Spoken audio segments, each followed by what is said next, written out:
121 സങ്കീർത്തനം 1 വാക്യം നമുക്ക് നൽകുന്ന ചിത്രം എന്താണ്? വളരെ ദയനീയമായ ഒരു മുഖത്തിൻ്റെ ചിത്രമാണ് നമുക്ക് നൽകുന്നത്.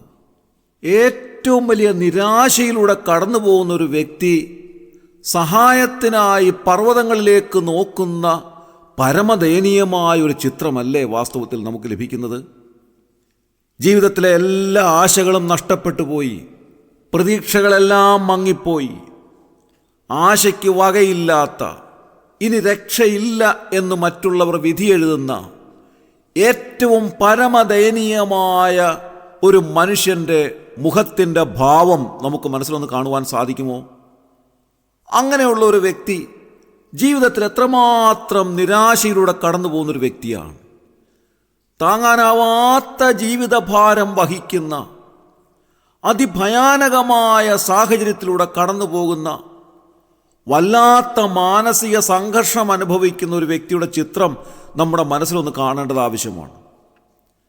ആരും സഹായിക്കാനില്ലാത്ത, ആരും അരികിലില്ലാത്ത, വാക്കുകൾ കൊണ്ട് പോലും ഒരു സഹായത്തിന് ആരുമില്ലാത്ത നിലയിൽ വല്ലാത്ത പ്രയാസത്തിലൂടെ കടന്നു പോകുന്ന ഒരു വ്യക്തി നിസ്സംഗനായ മുഖത്തോടുകൂടെ താൻ ചുറ്റുപാടും പരതി നോക്കിയിട്ട് യാതൊരു സഹായവും ലഭിക്കാതെ ജീവിതത്തിൻ്റെ ഏറ്റവും കഠിനതരമായ അനുഭവത്തിലൂടെ കടന്നു പോകുമ്പോൾ തൻ്റെ മുഖത്തിൻ്റെ ദയനീയ ഭാവം നമുക്കൊന്ന് കാണുവാൻ സാധിക്കുമോ? ഞാൻ ഈ കഴിഞ്ഞ ദിവസം ഒരു സ്ഥലത്ത് നിൽക്കുമ്പോൾ വികലാംഗനായ ഒരു മനുഷ്യൻ, 2 കാലുകളും വളഞ്ഞു പിരിഞ്ഞിരിക്കുന്ന ഒരു മനുഷ്യൻ, ഒരു ചെറിയ വണ്ടിയിൽ, അതായത് 4 ചക്രങ്ങൾ പിടിപ്പിച്ച ഒരു ചെറിയ പ്ലാറ്റ്ഫോം, അതിൽ ഇരുന്ന് കൈകൾ തറയിൽ കുത്തി നിരങ്ങി നീങ്ങി വരുന്ന ഒരു കാഴ്ച കണ്ടു. പരമദയനീയമായൊരു കാഴ്ചയായിരുന്നു. മഴക്കാലമായതുകൊണ്ട് നമ്മുടെ വഴിയോരങ്ങളുമെല്ലാം ചെളി നിറഞ്ഞു കിടക്കുന്ന ഒരു സമയമാണല്ലോ.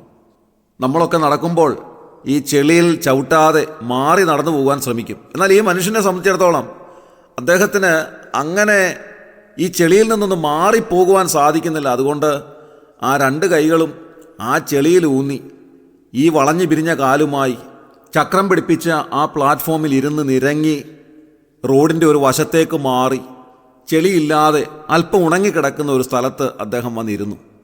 അയാൾ നിരങ്ങി വന്ന ആ ചെറിയ പ്ലാറ്റ്ഫോമിൽ നിന്ന് കൈകൾ കുത്തി വളരെ ബുദ്ധിമുട്ടി അതിൽ നിറങ്ങി താഴെ തറയിൽ സാവധാനത്തിൽ ഇരുന്നു.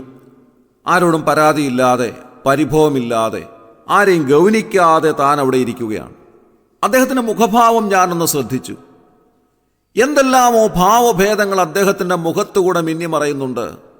നിരാശയിൽ നിന്ന് ഉടലെടുത്ത ഒരു നിസ്സംഗത അദ്ദേഹത്തിൻ്റെ മുഖഭാവത്തിലുണ്ട്. അദ്ദേഹം ആരെയും ഗൗനിക്കുന്നില്ല, ആരുടെയും മുഖത്തേക്ക് നോക്കുന്നില്ല. പരമദയനീയമായ ആ മുഖഭാവം എൻ്റെ മനസ്സിലേക്ക് കൊണ്ടുവന്നതായ വാക്യം ഇതാണ്: ഞാൻ എൻ്റെ കണ്ണ് പർവ്വതങ്ങളിലേക്ക് ഉയർത്തുന്നു, എനിക്ക് സഹായം എവിടെ നിന്ന് വരും? ഏറ്റവും വലിയ നിരാശയിലൂടെ കടന്നു പോകുന്ന ഒരു വ്യക്തിയുടെ മനസ്സാണ് വാസ്തവത്തിൽ ഈ വാക്യത്തിലൂടെ നാം കാണുന്നത്. നമ്മുടെ സങ്കടത്തിൻ്റെ സ്ഥാനത്തും ഏറ്റവും വലിയ പ്രയാസത്തിൻ്റെ സ്ഥാനത്തും നാം ഉയരങ്ങളിലേക്ക് നോക്കാറുണ്ട്. നമുക്ക് സഹായം ലഭിക്കും എന്ന് നാം വിചാരിച്ചിരുന്ന ഉന്നത സ്ഥാനങ്ങളിലേക്കൊക്കെ നാം നോക്കാറുണ്ട്. എന്നാൽ എല്ലാ ആശയും നഷ്ടപ്പെട്ട് കഴിയുമ്പോൾ ഏറ്റവും നിരാശ ബാധിച്ച മുഖത്തോടുകൂടെ നിസ്സംഗനായി കിടന്നുകൊണ്ട് ഇനിയും എന്നെ ആര് സഹായിക്കും എന്നുള്ള നിരാശയുടെ ചിന്ത മനസ്സിൽ നിന്ന് ഉദിച്ച ഒരു മനുഷ്യൻ വളരെ പ്രയാസപ്പെട്ട് കിടക്കുന്ന ഒരു ചിത്രമാണ് വാസ്തവത്തിൽ ഈ 1 വാക്യത്തിലൂടെ നമുക്ക് ലഭിക്കുന്നത്. 1 വാക്യത്തിൽ വാസ്തവത്തിൽ ഒരു മനുഷ്യൻ്റെ എല്ലാ പ്രതീക്ഷയും നഷ്ടപ്പെട്ടു പോയ ഒരു മനുഷ്യൻ്റെ ചിത്രമാണ് നമുക്ക് ലഭിക്കുന്നതെങ്കിൽ, 2 വാക്യം മുതൽ നാം കാണുന്നത് ഒരു മനുഷ്യന് ലഭിക്കാവുന്ന ഏറ്റവും വലിയ സഹായവും ഏറ്റവും വലിയ സംരക്ഷണയും ഈ ജീവിതത്തിൽ നമുക്ക് ലഭിക്കാവുന്ന ഏറ്റവും വലിയ പരിപാലനത്തിൻ്റെയും വാക്കുകളാണ്. 1 വാക്യം ഒരു ചോദ്യമാണ്. സങ്കീർത്തനക്കാരൻ തന്നോട് തന്നെ ചോദിക്കുകയാണ്, ഞാൻ എൻ്റെ കണ്ണ് പർവ്വതങ്ങളിലേക്ക് ഉയർത്തുന്നു, എനിക്ക് സഹായം എവിടെ നിന്ന് വരും? ഒരു വലിയ ചോദ്യമാണത്, നിസ്സാരമായൊരു ചോദ്യമല്ല. ആ ചോദ്യത്തിൻ്റെ മുൻപാകെ എല്ലാവിധ കാര്യങ്ങളും മനസ്സിലാക്കിയ അദ്ദേഹം തന്നെ പറയുകയാണ്, എനിക്ക് സഹായം വരുന്നത് യാതൊരു മാനുഷികമായ കരങ്ങളിൽ നിന്നുമല്ല, പ്രത്യുത അത്യുന്നതനായ ദൈവത്തിങ്കിൽ നിന്ന്, ആകാശത്തെയും ഭൂമിയെയും ഉണ്ടാക്കിയ യഹോവയെങ്കിൽ നിന്നാണ് എൻ്റെ സഹായം വരുന്നത്. 3-ാമത്തെ വാക്യം മുതൽ നാം കാണുന്നത് വാസ്തവത്തിലുള്ള സഹായം കണ്ടെത്തിയ മനുഷ്യനോട് താൻ തന്നെ സംസാരിക്കുന്ന വാക്കുകളാണ്. 3-ാമത്തെ വാക്യം മുതൽ 8-ാമത്തെ വാക്യം വരെ നാം അതാണ് കാണുന്നത്. ആ വാക്യങ്ങളിൽ ഓരോന്നിലും നാം കാണുന്നത് നമ്മെ ഏറ്റവും ബലപ്പെടുത്തുകയും ധൈര്യപ്പെടുത്തുകയും ചെയ്യുന്ന ദൈവാത്മാവിൻ്റെ വാക്കുകളാണ്. നമ്മുടെ കാൽ വഴുതുവാൻ സമ്മതിക്കാതെ നമ്മെ കാത്തു പരിപാലിക്കുന്ന, മയങ്ങാത്ത, ഉറങ്ങാത്ത, നമ്മെ പരിപാലനം ചെയ്യുന്ന ഏറ്റവും വലിയ പരിപാലനത്തിൻ്റെ വാക്കുകളാണ് നാം ഇവിടെ കാണുന്നത്. ഏറ്റവും വലിയ നിരാശയോടുകൂടെ ഒരു ചോദ്യത്തിൽ നിന്ന് ആരംഭിക്കുന്ന ഈ സങ്കീർത്തനത്തിൽ ഓരോ വാക്യങ്ങളിലൂടെ നാം കടന്നു പോകുമ്പോൾ നമ്മെ പടിപടിയായി ധൈര്യപ്പെടുത്തുകയും ഉറപ്പിക്കുകയും ഏറ്റവും വലിയ ആശ്വാസം നൽകുകയും ചെയ്യുന്ന അനുഗ്രഹീതമായ വാക്കുകളാണ് നമുക്ക് ലഭിക്കുന്നത്. അങ്ങനെ സങ്കീർത്തനത്തിന്റെ അവസാന വാക്യത്തിലേക്ക് നാം വരുമ്പോൾ നമ്മെ ഏറ്റവും ബലശാലികളാക്കി, ധൈര്യശാലികളാക്കി, ദൈവത്തിൽ അടിയുറച്ച വിശ്വാസത്തിൽ ഉറപ്പിച്ചു നിർത്തുന്ന സങ്കീർത്തനം കൂടെയാണിത്.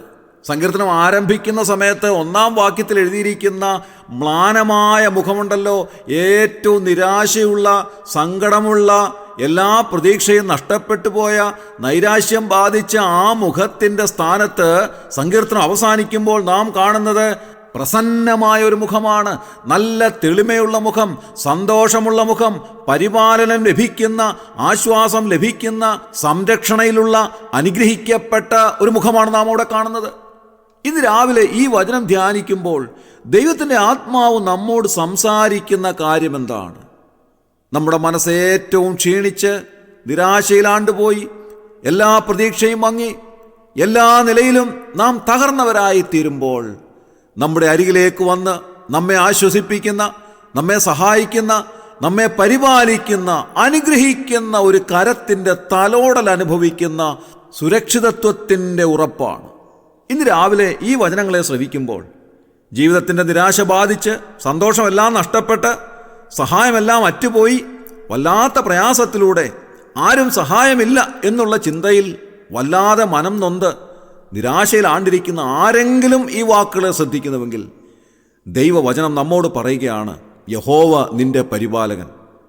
ആ കർത്താവിൻ്റെ അരികിലേക്ക് അടുത്തു വരുന്നുവെങ്കിൽ നിന്നെ ആശ്വസിപ്പിക്കുന്ന, സന്തോഷിപ്പിക്കുന്ന, ധൈര്യപ്പെടുത്തുന്ന, പ്രത്യാശിക്കുമാറാക്കുന്ന, ജീവിതത്തിൽ പ്രതീക്ഷ നൽകുന്ന, അനുഗ്രഹിക്കപ്പെട്ട ദൈവസന്നിധിയിലേക്ക് അടുത്തു വരുന്നുവെങ്കിൽ നിരാശ മാറ്റുവാൻ, നിരാശയുടെ സ്ഥാനത്ത് പ്രത്യാശ നൽകുവാൻ കഴിവുള്ള ദൈവം നിന്നെ സഹായിക്കും എന്നുള്ളത് ഈ വചനം ഇന്ന് രാവിലെ നമ്മോട് അറിയിക്കുകയാണ്.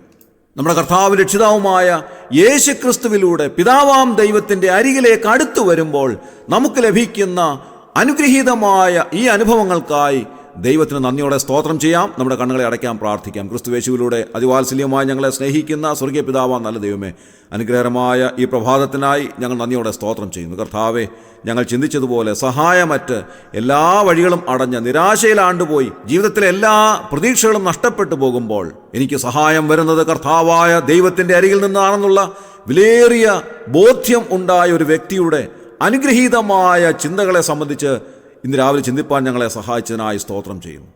ഞങ്ങൾക്കുള്ള സഹായം അവിടുത്തെ കരങ്ങളിൽ നിന്നാണ് വരുന്നത് എന്നുള്ള വിലയേറിയ ചിന്തയാൽ ഇന്നത്തെ ദിവസം ഞങ്ങളെ ഭരിക്കണമേ കർത്താവേ. ഏതൊരു പ്രതിസന്ധിയുടെയും മുഖത്ത് പതറിപ്പോകാതെ പിടിച്ചു നിൽക്കുവാനുള്ള ധൈര്യം ഞങ്ങൾക്ക് ലഭിക്കുന്നത് അവിടുത്തെ കരങ്ങളിൽ നിന്നാണെന്നുള്ള വലിയ ബോധ്യം ഞങ്ങൾക്ക് നൽകുന്നതിനായി സ്തോത്രം. ഞങ്ങളുടെ കാലുകൾ വഴുതാതെ ഞങ്ങളെ പരിപാലിക്കുന്നവൻ അവിടുന്ന് ആകയാൽ ഞങ്ങൾ നന്ദിയോടെ സ്തോത്രം ചെയ്യുന്നു. ഞങ്ങളെ കാക്കുന്നവൻ അവിടുന്ന് ആകയാൽ ഞങ്ങൾ നന്ദി പറയുന്നു. ഇന്നത്തെ ദിവസം ഈ ധൈര്യത്തോടെ ജീവിപ്പാൻ ഞങ്ങളെ സഹായിക്കണമേ.